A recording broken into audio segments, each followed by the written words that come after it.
तो हेलो दोस्तों, मैं आज आपको इंटरपोल संस्था क्या है इसके बारे में थोड़ा सा आपका जो कॉन्सेप्ट है वो क्लियर करना चाहता हूँ। तो आप ध्यान से सुनिए। जैसे कि हमारा जो भारत देश है, अगर से भारत देश में कोई व्यक्ति कुछ नेशनल लेवल का, राज्य लेवल का, किसी भी प्रकार का अपराध कर, जो कि बहुत जघन्य अपराध है, उसे कर, जैसे कि पाकिस्तान ले लो, चीन ले लो, म्यांमार ले लो, थाईलैंड, श्रीलंका, अमेरिका, स्विट्जरलैंड, जो भी पेरिस, है ना, इन दैट केस ओवरऑल कोई भी कंट्री में चला जाता है। अब प्रश्न यहाँ उठता है कि हमारे देश की पुलिस उस अपराधी को पकड़ने के लिए उस देश में जाएगी? तो नहीं, इसका जवाब आता है नहीं, हमारे देश की जो पुलिस है उसे पकड़ने के लिए अन्य देश में नहीं जाएगी। तो आपके मन में प्रश्न यहाँ उठेगा कि क्यों नहीं जाएगी।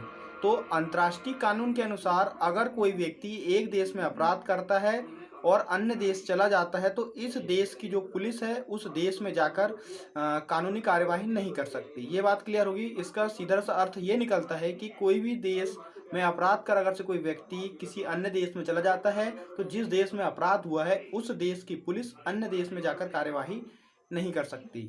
ठीक है। तो जो इंटरपोल है, दो देशों के मध्य सामंजस्य का कार्य करता है। क्या करता है? सामंजस्य। सामंजस्य मतलब समझ रहा हूँ, मिलजुलना, मिलजुल के कार्य करता है। तो आपको इंटरपोल के बारे में जानकारी देने से पहले आप ये देख लीजिए कि उसका प्रतीक कैसा होता है। आप देख सकते हैं इधर साइड में कि इंटरपोल का जो प्रतीक है वो किस टाइप में है ना। आपने ये देख लिया। इसके बाद क्या देखते हैं कि जो सामंजस्य बनाने का तो कार्य कर रहा है दो देशों के बीच में, दो देशों के बीच में सामंजस्य बनाएगा। इसकी स्थापना के विषय में थोड़ी सी जानकारी ले लो कि इसकी स्थापना 1923 में की गई है। इसे अंतर्राष्ट्रीय अपराध पुलिस संगठन के नाम से जाना जाता है। इसका फुल फॉर्म है किसका? इंटरपोल का। इतनी जानकारी आपके लिए बहुत होगी।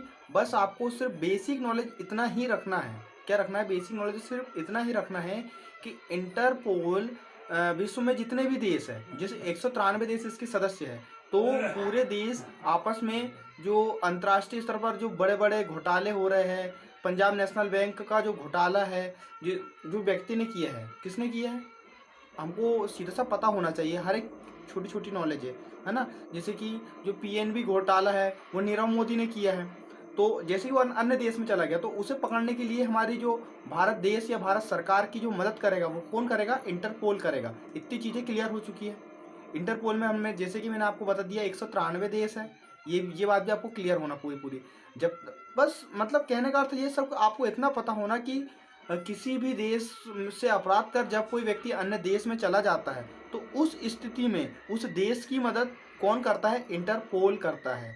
इसकी आवश्यकता लोग बाग को कैसे महसूस हुई? या फिर जो अन्य ढेर जो हमारे जो 205 जो देश है विश्व में, एक प्रकार से कई बार कई चीज़ों में डिबेट भी रहती है कि विश्व में कितने देश हैं। मैं 205 मान रहा हूँ क्योंकि इसमें कई लोग कई जो बड़ी बड़ी देश है, कई देशों को स्वतंत्र देश नहीं मानते, जैसे ताइवान, और अन्य देश भी है ऐसे जो जिन्हें स्वतंत्र कंट्री नहीं माना जा सकता, लेकिन अपन ने काउंट किया तो इस प्रकार से कुछ 205 कंट्री है।